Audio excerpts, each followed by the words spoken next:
도요토미의 전쟁 비용은 은광에서 나왔습니다. 이와미 은광에서 쏟아진 은이 도요토미에게 막대한 부를 안겼고 왜는 전쟁을 일으킬 수 있었습니다. 그런데 이 은광의 개발 역사가 기가 막힙니다. 은재련 기술이 조선에서 건너간 것이었기 때문입니다. 어찌된 일이었을까요? 30만 병력을 동원한 7년 전쟁. 도요토미 히데요시는 과연 이 전쟁을 치를 수 있는 자금을 어디서 마련하였을까요? 전쟁의 승리는 국민의 단결과 정신력, 지휘관들의 작전 지휘 능력, 우수한 무기와 군수 보급 체계 등이 결정짓지만 전쟁을 유지하는 건 경제력입니다. 영화에서 볼 수 없는 도요토미의 자금줄을 추적해 보겠습니다. 도요토미의 전쟁 비용은 은광에서 나왔습니다. 이와미 은광에서 쏟아진 은이 도요토미에게 막대한 부를 안겼고 왜는 전쟁을 일으킬 수 있었습니다. 그런데 이 은광의 개발 역사가 기가 막힙니다. 은재련 기술이 조선에서 건너간 것이었기 때문입니다. 어찌된 일이었을까요?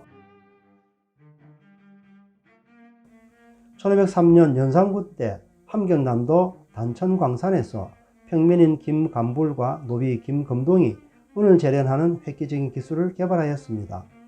은광석은 다량의 납이 섞여 있어 이를 분리해야 하는데 기존의 기술로는 은을 제대로 회수하기 어려워 질이 매우 낮았습니다. 하지만 이들이 개발한 연은 분리법은 이 문제를 획기적으로 해결하였죠. 은이 섞인 납 광석을 가열하는데 바닥에 재를 깔면 녹는집이 낮은 납이 재에 녹아들고 순은만 쉽게 분리할 수 있었던 겁니다. 이는 세계 최초의 첨단 은 재련 기술이었죠. 이 기술은 문헌을 통해 중국에 전해지기도 합니다.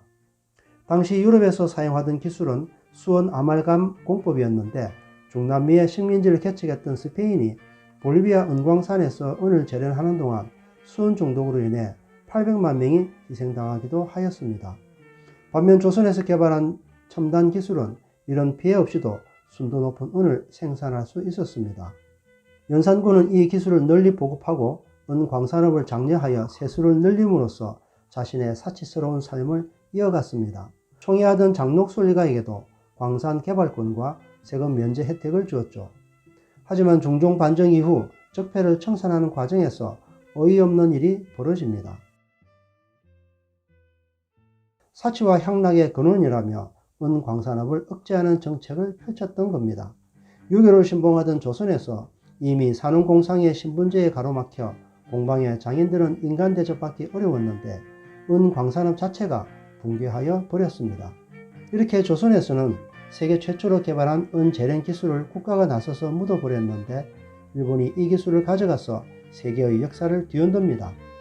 1526년 혼슈의 시마네 현에서 은이 대규모로 발견되었습니다. 일본 최대의 은광산 이와미 은광이었죠. 은재련 기술이 마땅치 않아 채굴한 은광석을 조선에 가져와서 재련하던 일본은 1533년 중종 때 조선의 첨단 은재련 기술을 빼가는 데 성공했습니다. 일본으로 건너간 기술은 거칠 것이 없었습니다.